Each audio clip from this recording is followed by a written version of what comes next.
Hello, everybody. Which Morning. This one. Very well, thank you. All right, my name's Heather Henry. I'm a nurse that invents things with local people, and I'm an honorary senior lecturer at the University of Salford. And welcome to today's, it's the 6th meeting of our Health Creation Academic Network today, woo. And we're recording this and we are sending it out via YouTube and through Eventbrite. So if you can't make it today, because a lot of people have booked, over 80 people have booked, then they'll have the ability to watch it back. And it is available, of course, for teaching purposes, etc. So Health Creation Academic Network, for those of you who've not been with us before, is all about what do we say to student nurses or student social workers, any sort of undergraduate, including people like the police, etc. How do we educate them so that they understand what makes people well, not just what helps them when they're ill? It's an informal network. This is how it is. It's generally a meeting rather than a webinar, etc. Today we're going to be chatting to Neil and Malcolm. It's your opportunity to build relationships and connections, exchange information, and as we go through time, influence the curriculum. And so the bottom line is always what we teach students to enable people to live the best life that they can, and to focus on their strengths rather than their problems. And today we're delighted to have with us Neil Baldwin. Neil, I'm sure he'll tell us everything that he's done, but he's been a clown. He is a clown, a registered clown, a kit man for Stoke City FC, freeman of the city of Stoke-on-Trent. I think you've got another freeman. Newcastle. And due to his voluntary work at Keele University, Neil has an honorary degree. And he's joined by Malcolm Clark, Neil's friend for the past 50 more years. And the first chief executive that I worked for when I became an NHS junior manager in 1994, Malcolm. And Malcolm's best known at the moment for being chair of the Football Supporters Association and member of the FA Council, but he's an ex-academic, senior local authority manager, NHS chief executive, quality assessor, and current member of the Information Rights Tribunal. And to get the best out of this meeting, we don't use jargon or abbreviations. We speak plain English. We introduce ourselves. It's an informal chat. We're going to just be asking Neil and Malcolm some questions. And the underlying question is always, what should we teach undergraduate students about focusing on people's strengths to help them to live their best lives? So that's my preamble. I hope that, we've got some people in the waiting room. There we go.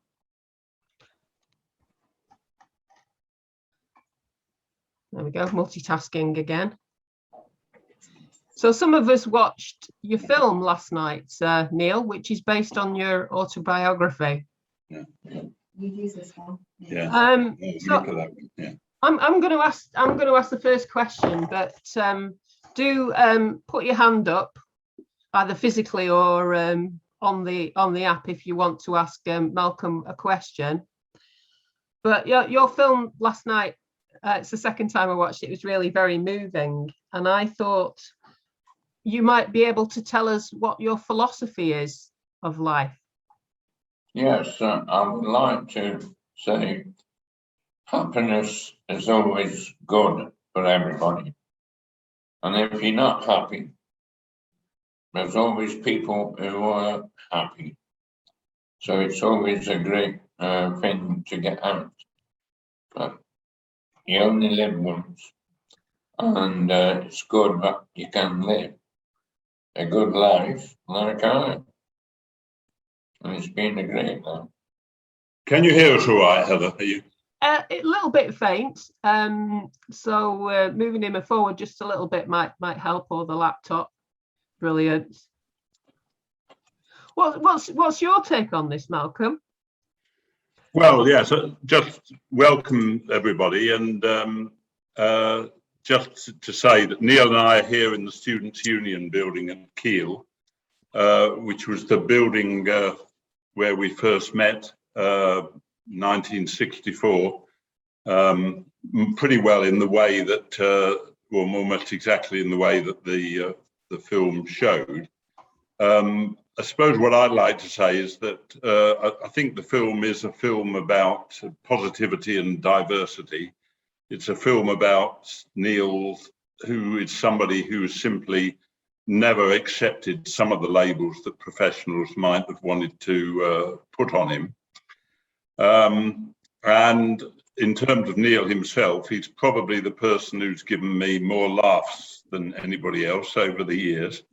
But also, I think Neil's philosophy gives a lesson to us all, is that basically, if you want to do something, then you just go ahead and do it. And I think that's summarized by a quote from Gary Lineker, which is actually on the front of the paperback version of the book, which says, "You don't feel sorry for Neil Baldwin, you want to be like him." And I think that's true. Neil often does things that the rest of us would like to do, but are too self-conscious even to think about doing. So is that a fair comment, Neil? Yes, because it's always good. Gary Lineker did wonderful in that film, and he told everybody to watch it. And I know it's gone abroad now, and I'm glad it's gone to America and USA and everywhere, South Africa. And it's a great thing that my life has been shown in this country. What would you say is your philosophy of life, Neil? Take things easy, be happy, and always smile, because it's a good life that we can live. And how do you keep so positive? Because you've had some ups and downs. We saw the relationship you had with your mum, and you're losing your mum there. How did you get over that? I got over it like anyone, really, because I knew she was in the best way. She died, and I know the Lord was having it, and it was good, because I know Malcolm was always crying every time at the funeral and everything, but I didn't, because I know she's in a better place. I think you think she's looking down on us now, don't you, Neil? I bet she does, and I bet she says, "Oh, Neil won't do things like that." Yes, I can imagine Mary saying, Neil, who'd have thought it? Which, yeah, now she tried to, she was often worried about the things you did, Neil, wasn't she? But I know she was. She also gave you the opportunity to do anything you wanted to do. Do you want to say a bit more about that? Yeah, because I wanted to be a clown. I went to school, and that's the only job I wanted, and I did it. And I'm proud I was to do that. It's made me famous. And I've only just been made the ambassador to Lumikari Centre in Stoke and Friends. And that's a great honour as well. Because when you've got people living rough, I know most of them are taking drugs, and they should not. And it'd be better if I get that across to the people who are doing drugs. Well, Neil has just said something that I didn't even know myself, that he's now an ambassador for the Lumikari Centre. Just so people know, is a centre that Lou has opened in Stoke to provide temporary accommodation to get people off the streets for homeless people. Really, has he? Gosh. Which is, and I think, Neil, you used to go down there quite often, don't you? Tonight, in fact. Oh, right. Yeah, so that relationship with Lumikari then, when you met him outside Stoke City, just tell us a bit about that relationship, because he seemed to me to also be quite marvellous. Yeah. In that he noticed what you had to give, and he gave you a job. Yeah, I wanted the manager's job, not the kitman, but I got the kitman's job. And it was good because I went everywhere with Stoke, even abroad. Went to Tanzania, whenever hottest countries you could ever go. And it was lovely because they made me welcome in Stoke and everything has been good. Cam, you wanted to ask a question. Welcome. Do you want to say who you are, by the way? I know who you are, but... Yeah, my name's Cam Donaldson. I'm a professor and academic at Glasgow Caledonian University in Scotland. And I mean, I had a couple of questions. I mean, the first one is perhaps maybe a bit more kind of trivial, but seeing as we were talking about Lumikari and being a Scot, I'm kind of interested in his relationship with you, Neil. But I just wondered how it felt to be described by Lou as Stoke City's greatest ever signing. I think it was a great day when we came. He gave me the best signing because I know I had to play for Stoke 2 games and I really enjoyed myself. And It was good. But I became Lou's right-hand man. Yeah. Just to say, I mean, Lou put it in his autobiography long before the film was that Neil was his greatest ever signing. I think, Neil will correct me if I'm wrong, it's partly because of the way that you lowered the tension and things in the dressing room. Is that right? That's right. Because if a player's lost on Saturday, I was there to book them up, and make them more happy. Yeah. A bit. If I could also ask Neil, the one thing I think I suppose we're a bit more interested in terms of our research is that there are, in terms of like the road to happiness or being happy, I think there's things that are maybe inherent within individuals in that respect, but also perhaps there are things that sort of help us or facilitate us in getting there. And I wondered if you were able to reflect on that latter issue about what's kind of, what are 2 or 3 really important things that have helped you along the way? There's been a lot of good things, really. Being a Christian as well, that's helped me quite a lot of good things. Being a friend of a lot of people has always helped me. And I know when I was at school, it was bullying time as well, but I didn't take any notice of it. And that's why people today are killing themselves. And it's a shame that they're doing it because, you've got to get over it and be happy in life. And one thing I was happy about was meeting Ken Dodd when I did, because his happiness was great. And I was very sorry when he died, but we're still good friends with us by. And I'm very pleased that I still can see him most times. How do you make those friends, Neil? Because you seem to make friends really quickly and a lot of people. So there are people who really struggle to make friends and meet people. But when I first met Malcolm, who expected to be friends for all these years, I always try to keep friends.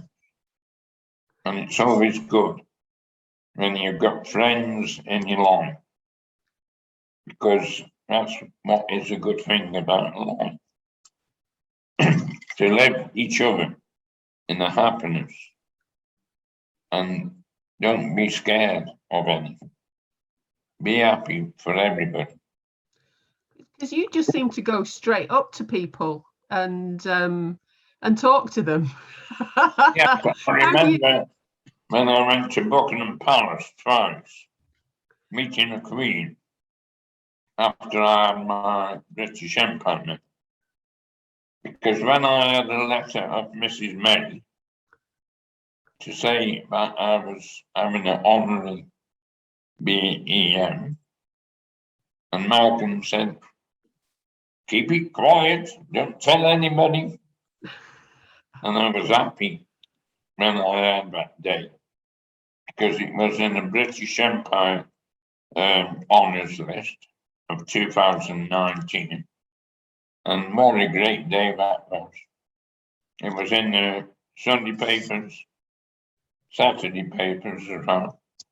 And when my name came forward, I thought, I will accept it. And I did. And when I met the Queen at Buckingham Palace, I said, My Majesty, thank you for my medal. And she said, young man, I bet you expected it, did you? I said, no, I didn't. But I was happy to have that thing on. And when I met Kate and William, the same day, and William knew me because he's the president of a BAFTA society. So when we won the BAFTAs, he knew me straight away. And I said to Kate, what lovely children you got. And the answer was, thank you, sir. And I turned around and I said, I'm not a sir till you give me one. Well, we might expect that then. Yes. Susan, I think that needs to be next on their agenda, doesn't it? oh, well, you've got a combined audience that might help. Susan, do you want to ask a question? Hi, I think it's on a similar sort of line. So I know a young man who's got very similar values, I think, Neil, to you. He's very self-content, pursues happiness, but he has difficulty with communication. So he would love to do the things that you do, but has difficulty with his communication. How can we help people who have the same strengths as you, but find more difficulty in getting their message over, so people might misunderstand them and might not? I would like to meet that man who it is, and I would chat to him and be nice to him, because that's how you get on in life, if you carry on talking and be nice to people. And that'd be wonderful if I could meet you. Yeah, and I think some people just find don't have your communication skills. They might have the same inner qualities and inner strengths, but if they can't, it's very hard for them to share that with other people. So I think that's your communication skills are amazing, and to be able to share some of that with other people to share that message is, I think, important. Because when I knew that this film was coming out, I said to myself, why are they doing a film about me? I'm only a normal person like anybody else. Yeah. But when that film came out and we won the BAFTA, I was really happy, because before the film started, I said, we're going to London for the BAFTAs. But that was only a joke. But it really happened. And it made my life more happier than it is now. Yeah, maybe someone who sees your film and your story will then look at someone who has more difficulty with communication skills and try and look at what they are trying to say, perhaps give them a bit more patience. And because I remember one day Malcolm rang me and said, there's a little boy in London who had cancer, and he wanted to meet me. So me and Malcolm went to the game at Tottenham, and the little boy had the clown boots of Toby Jones as a gift, and I was really happy about that. And he even came to our football match, what we had in Imperial College, the Baldwin Cup, and he even played in one game. And it was lovely to see that lad getting much better. And I kept praying for him. and he got my cancer out of it. And I was really proud of that. Good. That was a good example of the power of the film, because his mum, he'd watched the film with his mum and said he'd like to meet Neil. To be fair, both Stoke City and Tottenham Hotspur cooperated superbly with that. And so there was a really positive outcome from it. And you were very pleased, weren't you, Neil, about that? Yeah. So there is a project in Liverpool that focuses on showing screenings of films that can influence people positively in that way. It's like almost like a form of social prescribing. Sue, you have a question. Yes. Hello, Neil. I'd like to say, first of all, thank you, because I've watched your films lots of times. I recorded it when it was on the television. And if I ever need cheering up, I watch your film. Secondly, it's interesting we're talking about communication. I spent many, many years working as a speech and language therapist with people who have learning difficulties and communication problems. What I now do is I work with the police and the courts when people have to go to give evidence at court because something's happened to them. So what I would like to ask you is, what do you think I should be saying to the police and the lawyers about the best ways they can help people who have whatever kind of difficulty talking about what's happened to them? I can say that I used to go to speech therapists when I was young. And since then, it's been great because I can talk and speak at different meetings. And I would say about the police, they're doing a good job. And it's sorry about people being murdered. Like the boys are 14 getting stabbed to death. And I think this crime today is shocking. And the government aren't doing anything about it. And they need people like me to get it done. what would you say about, what advice would you give to the police about how they talk to people, how they help people? Talk to people like I do. Be nice, be happy, and it's always the best life you can live. Thank you, Neil. I think that's really good advice. Just telling people to be kind and listen. And I think if you that's... want any help anytime, just come see me. Or Thank you, Neil. I'd love to. You might have a queue after this. Well, welcome to the people who've been joining us. Just do feel free to put your hand up if you want to ask Neil a question. I wanted to ask you about how you cope with the you call it banter, I think, but quite frankly, it was abuse that you received quite a lot, especially when you first started at Stoke City as a kit man. And some of the guys in the team were quite brutal towards you. Yes, I know, maybe, but I got my own back. Because Lou said, you're in charge, so you do what you want. And I got my own way back. And I apologized after, but it was nice to do what I did. You seem to have your own sense of who you are, and that you value yourself. Is that right? Yeah, because there's only one Neil Baldwin. I know there was a pop singer called Neil Baldwin as well, but he's not more famous than I am. So it's having that regard for yourself, really, and knowing your own value. That's what struck out to me when I rewatched the film last night. Yeah. And you got away with a lot of stuff yourself, didn't you? Oh yes, especially having a dog collar, and it was great to do that. Really.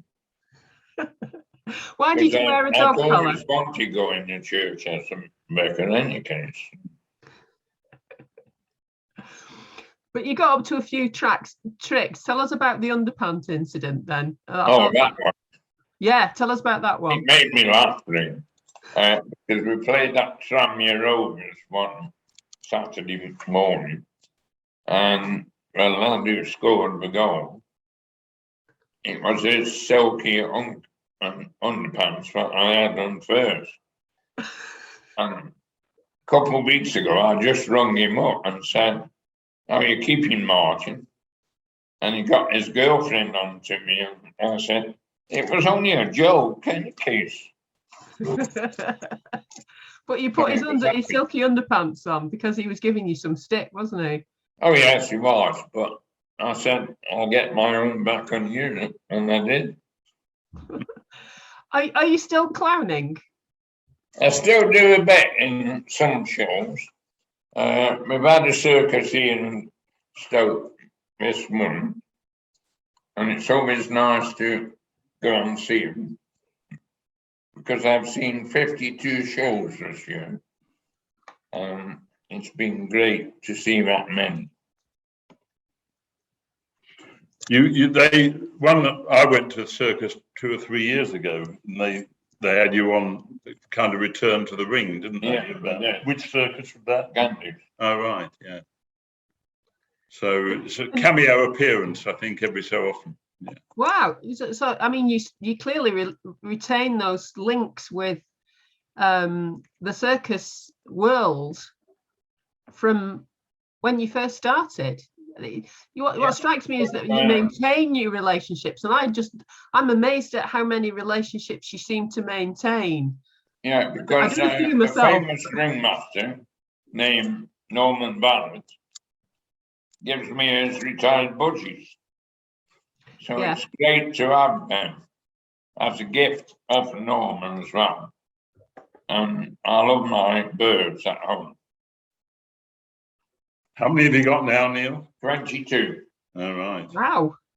7 budgies, 4 canaries, 4 lovebirds, and 4 finches.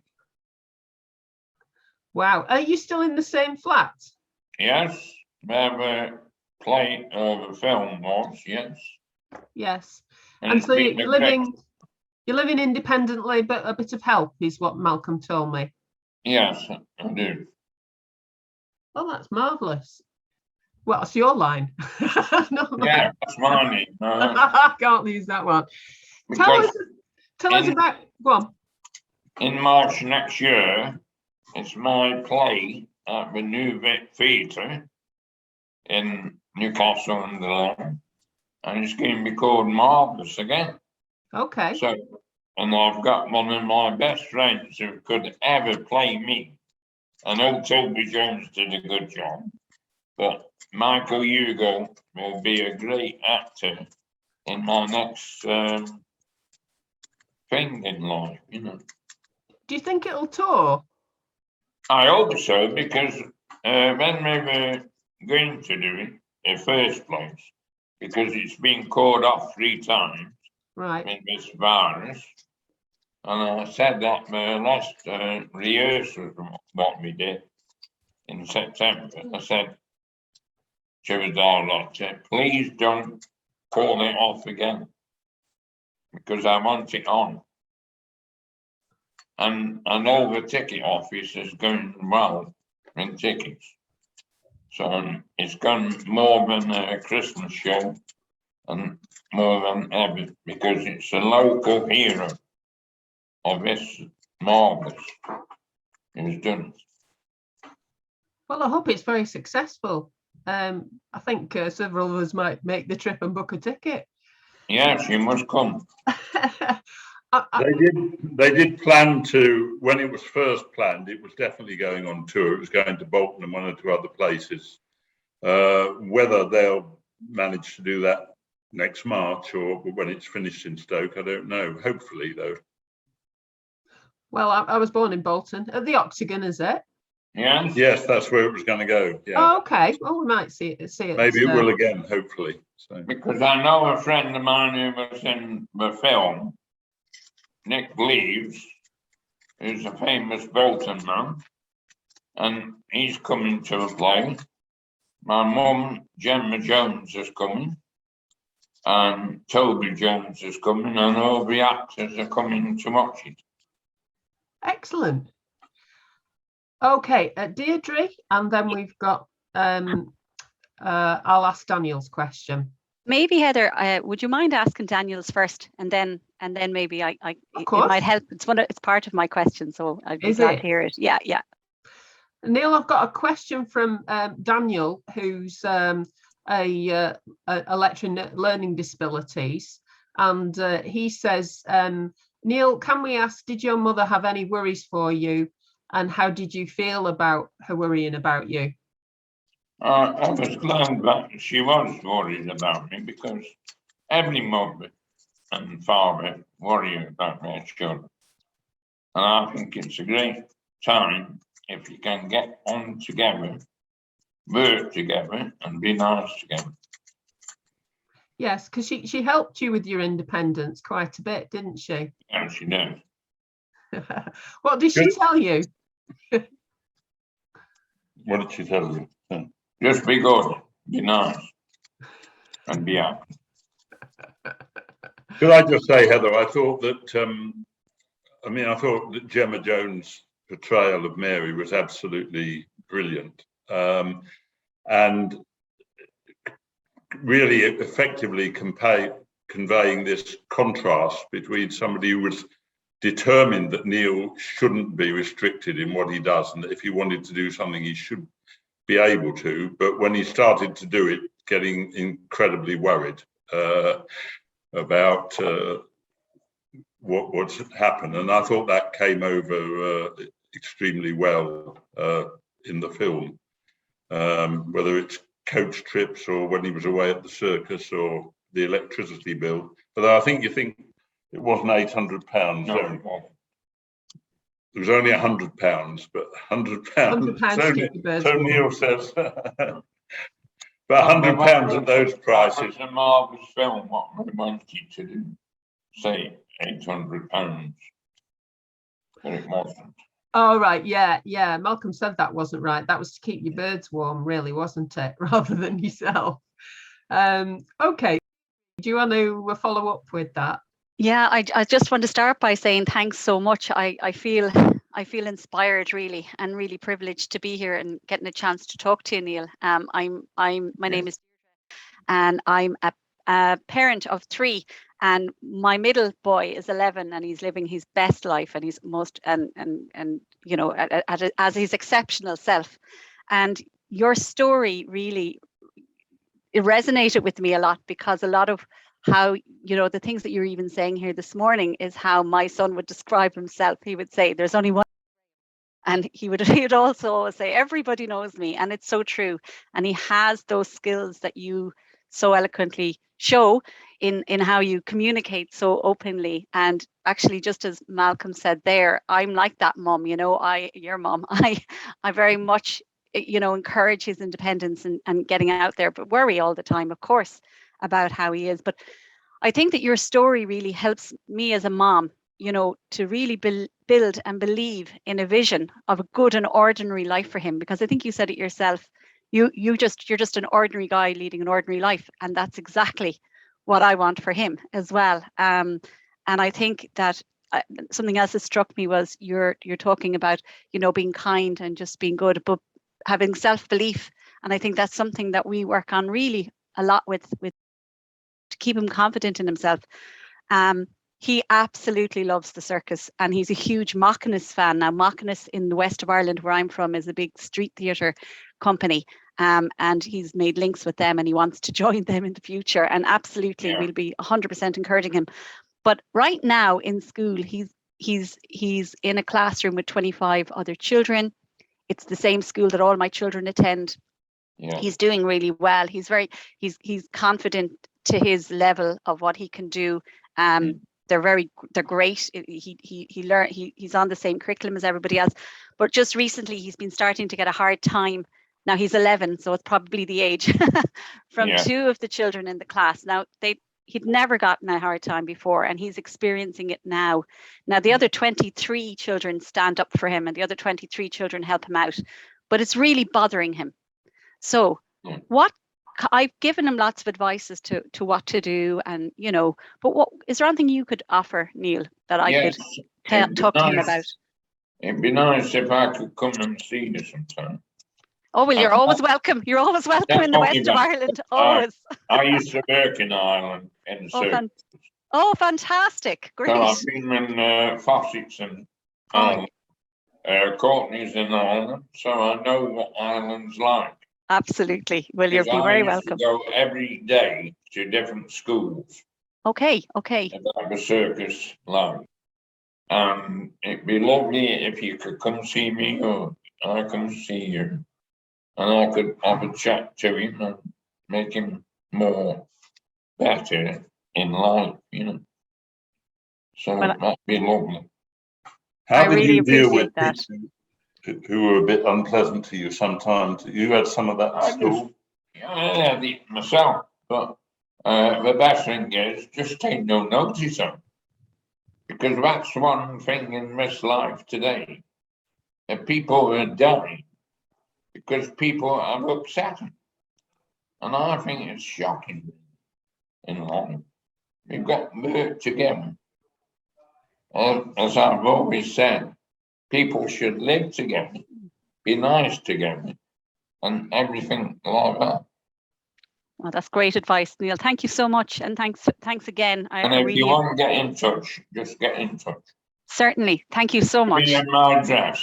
It'd be nice to have a letter off you, I think. Well, you know, I might get Ed to write a letter to you, Neil. I think that would be pretty good. Because a lot of school kids have done that for me, because I opened a school in Chop in Stoke-on-Trent, and it's a handicapped school. And since I've opened it, every year I've gone for a Christmas lunch, a dinner when I can, and it's been a privilege of doing that for handicapped children, because some of them can't even speak. And I always say how happy they are, always. And thank you so much, Neil. Thanks a million. Thank you. We can make some connections, obviously, through, if you do want to get in touch with Neil, then just email me. My email's all over the place, and we can do that. But some of this is about, as we build back better, or as I prefer to call it, build back fairer, it's about helping people and communities to be independent, like Neil. Do the worrying, but don't let the worrying stop us, as we see people live their best lives and you know, try to make the best that they can and be happy. I've got a question from Patricia. I think Patricia wants me to read it out. Who says, Neil, tell us about how you've been part of the life of Keele University students for over 50 years. Yes, when I first came to Keele, I was younger than any student. I was only 14. Wow, didn't know and that. It was great to come to Keele all these years. And I remember stopping a girl killing herself because she came up to me, she was right worried, and she says she was going to kill herself. I turned around and I said, don't. You've got a life to live it. And when she passed her degree, I met her parents and they said, thank you for what you did. It's wonderful. Well, you've been coming up here for ever since, haven't you? Yeah. Yeah. Yeah, because you just turned up one day, didn't you, and started to greet the students. Yeah, that's it. What did the university say when they saw you doing that? They were nice about it and friendly. And I've been friends with all the vice chancellors and chancellors. And it's been a great place to be. It seems to me that you've been meeting people in your life that see the potential, you know, the Lumikaris of this world and the leaders at the university. All of them have seen the benefit of Neil Baldwin? Because when I was asked to go to see the Vice Chancellor about having an honorary degree, Yeah. I had a shock. And it was a great day as well, because it would have been my dad's 100th birthday when I had it, Wow. 2013. And it was one of the hottest days I remember for the summer to have a degree in the cap and gown, and it was great because they even put it on TV in a film. Yeah. And I'm the only one who's had a degree from Keele who's been on TV for it. So it was a great day. It's interesting, Heather, to speculate. I think Neil will correct me if I'm wrong, but he first came to Keele at the invitation of somebody who was doing an education course here, who was at his school, and invited him up to Keele for the weekend. Now, I've often speculated that these days, if somebody was on teaching practice invited a 14-year-old boy up to spend the weekend, I don't think that would be tolerated these days for very good reasons in the way that it was. But that was actually the way it started, wasn't it? Yes, It was a student teacher who said, well, why didn't you come up to Keele for the weekend? Well, there's a lot about, if you look at Hilary Cottam's work, she wrote a book which talked about young people, and basically young people need connections, and then everybody needs other people who can connect and open doors for them, especially those that are underconfident, I find, when working in community. So that sort of connection there, I think, is extremely valuable to introduce you. You know, I'm trained as a serial connector to connect people together, and it seems that people help Neil to make connections, and Neil now makes lots of other connections for everybody else. Yeah. I've got a question here again from Daniel, and he says, Neil, with all the evidence of people with learning disabilities experiencing health inequalities and social isolation, do you have any thoughts about what we should do about it? Yeah, I think we should meet them all, talk to them, and see what their life is like. Yes. Because the life of some people is disgusting, because the councils don't help anything. The people don't help them, and especially when that MP got murdered last week. It's a disgrace in this land. Nobody should be stabbed or killed. And I think it's awful when you see that happen.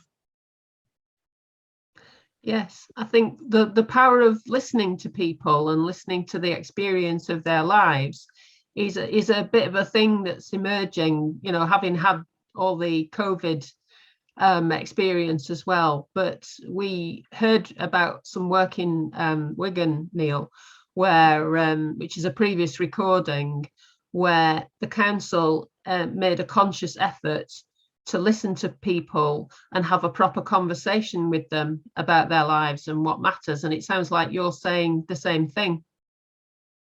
Yes, I am, because life is not easy to live.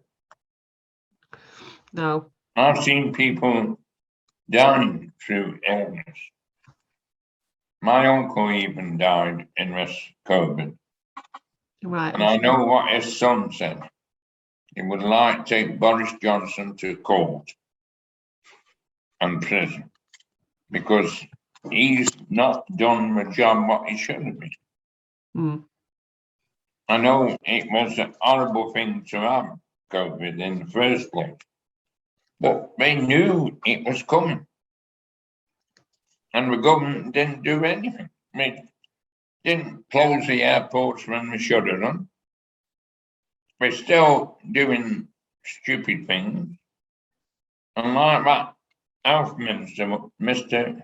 Hancock, how stupid was he because he didn't do things right. He kept on saying, keep safe and all that. And I think what he did is a disgrace. Neil Baldwin for Health Minister is the. Indeed. I was just going to say, Heather, that when the lockdown started, I was very worried about Neil, because I thought if anybody is going to suffer through not being able to get out and meet people, it'll be Neil. But of course, what he actually did was sit at home all the time by his phone, ringing everybody, all of us, large numbers of his contacts over the years. Right. How many hours did you spend on the phone each day in lockdown, Neil? A lot. Yes. So I don't know what the phone bill was, but yeah. You've got some people agreeing with you and saying, Neil, that your next job should be Prime Minister. So Daniel, I don't know whether you can speak now. I think you want to ask a question. Did you? I'm not sure he can. But I wanted to ask you about what have been the biggest problems in your life then? You talk about listening to people who don't have the same advantages as everybody else and the problems they face, but what have been your biggest problems, do you think? And how did you get over them? When I was at school, I was taken ill with pneumonia and nearly died, but I'm still here today. So I'm really happy of my life, what I've done. And Yes. in my Christian faith, it's been a great time. Yes. Because on the 7th of November, I'm down in London preaching at one of my friends' churches. So I'm glad I'm going down and he's picking me up from Euston Station and take me to his house to stay for a weekend. But I always try to help people, and I met some famous people, even the Queen and all the family. And when Philip died, I had a lovely card sent from the Queen, and it was called on the bottom, Elizabeth II sent me a lovely card saying I'm most sorry about Philip dying. I was even making Philip a 100th birthday card, but it never happened. But I always send the Queen a letter nearly every time when it's her birthday and Christmas, and I've always had a letter back. You write to Boris Johnson and you don't even get a letter back. Because the people need to Queen one, Boris Johnson nil, yes. And stop being faceless and things like that. One, Boris Johnson, no. I wanted to ask you about you playing for Stoke City and Gordon Cowan's testimonial. Oh yes. When you came on, tell me about that and how it made you feel to actually play. I know Lou had to see the FA first to see if I could go on. Did he? Uh-huh. The FA said it was good, so I played in that game. And how more famous was that, really? And I remember David Platt playing for Aston Villa that day. And he gave me a shirt. But I gave it to somebody who needed a football shirt as a gift. Really? Gosh. And that's what I always do. Give people things, what they need. Mark, yeah. Oh, wow. Did you give your shirt to David Platt? I think nowadays your shirt might be more valuable than David Platt. Number 12, was that it? Number 12. And now you did have Neil Baldwin Football Club, which was a society at Keele University. I still got it. And it's still going strong. Is it? Okay. My favourite friend who's a referee, Uriah Rennie. Yeah. He comes and does games for me a lot. So I'm really happy about that. And is Kevin Keegan still the president? He is, but we couldn't find him when the play was on. Or the film, I mean. Yeah, Malcolm said that. So because Gary Lineker had to we play tried Kevin getting it all, get him up here, but we couldn't find it where he was living. So Gary Lineker was the president because Julian, the producer, was a big friend of Gary Lineker. So that's why he still is the president as well. And what's the reaction of those young students who join your society? And I guess it's famous now, and you don't have to explain what it is. Because Malcolm can tell you 1 year it was a lot, wasn't it? Yeah. I think we put it in the book, didn't we? That, I asked him how many students, I think it was just after the film had come out, and I said, how many students have signed up at the Freshers' Mark for the Neil Baldwin Football Club? And he said 128 or something like that. So when he had the next game, I said, well, that's 11 players. What are you going to do with the other 117? He said, oh, I'm resting them. So,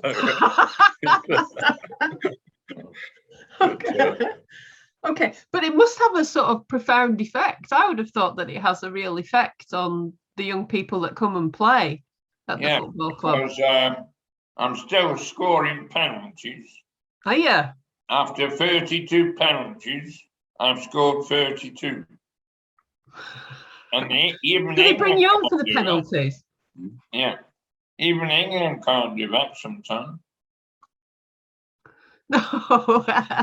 So they bring you on for the penalties? Yeah. And Malcolm knows. Tell him about the game at Roaster.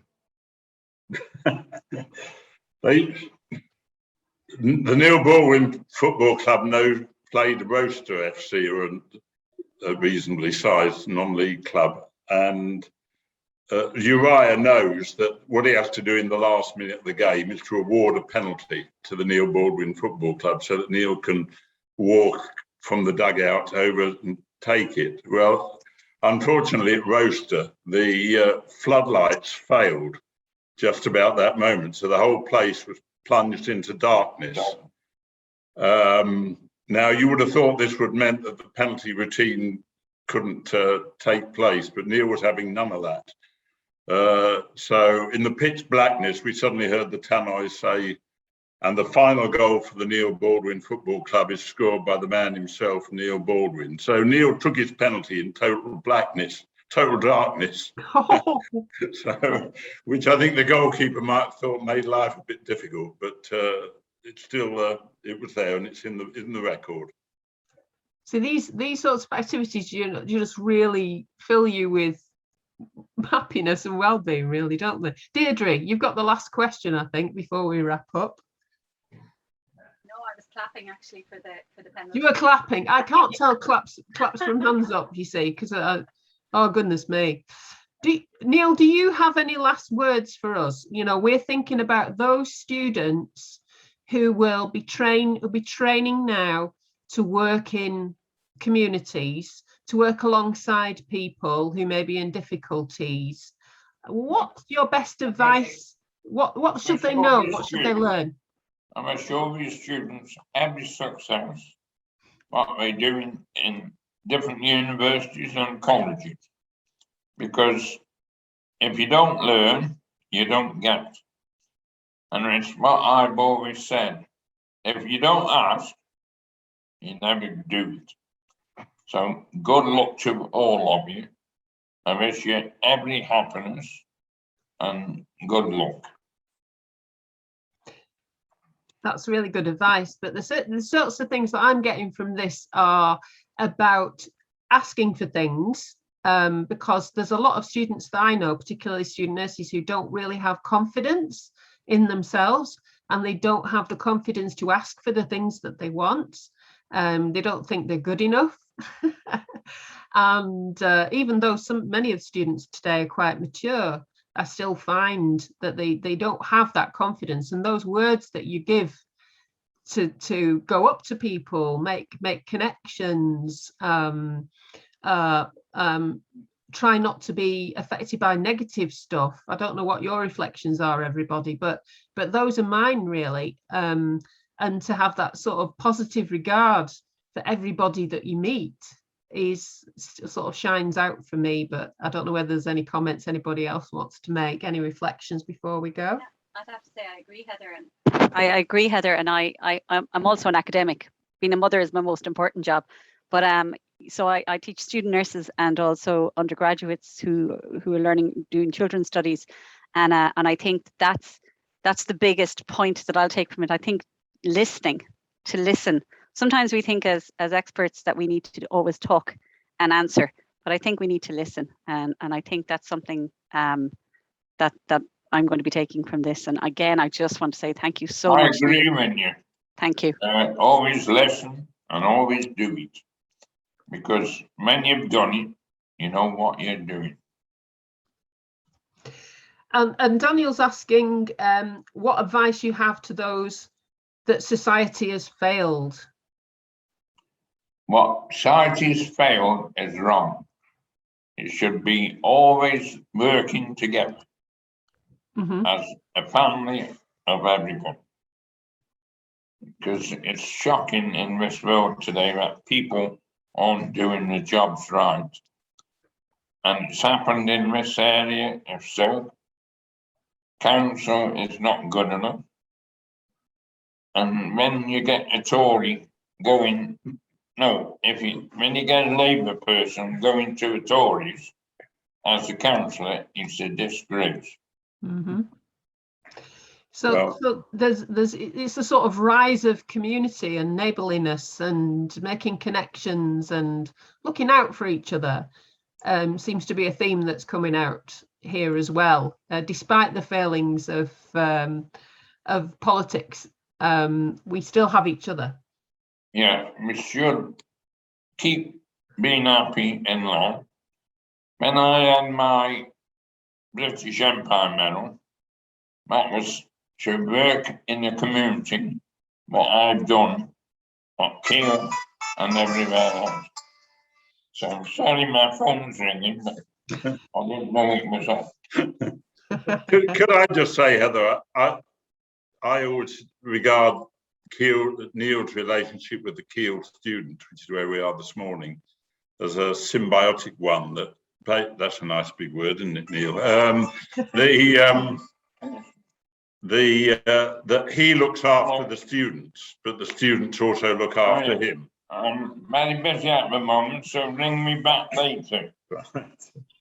Yeah. Happens to all of us, that. Then it walks, but I'm not there now, and I'm not Keele. Right. Sorry about this. It's probably probably Gary Lineker or somebody, or the Rowan Williams. Yes. So. No, it's some friends of mine who bring in my diary back, what I left in for. Oh, right. So, sorry about it. Yeah, no, so I think it's mutually supportive. Neil has spent all these years looking after students in a very real sense, but they also look after his back as well. And that's great. You know, it's part of... 2 weeks ago, 20 old students came back. And I was in the chapel on the Sunday morning. After the chapel, they came and saw me. And they were here 40 years ago. So it shows you I'm still life at Keele is good. Good. I think, well, Keele's lucky to have you, Neil, and Malcolm, you know, because you've stuck together, and I know that you still have a strong, even though you live in Sale up on the other side of the canal from me, Malcolm, I know that your connections to Keele and to Stoke City are very strong. And you speak up for football as well, Malcolm, which I love to hear. Well, you're getting lots of votes for you to be Prime Minister, by the way, Neil, and thanks from people in the chat. I think if we give if we come off mute, I think, and give Neil and Malcolm a round of applause, that'd be nice. We can hear you.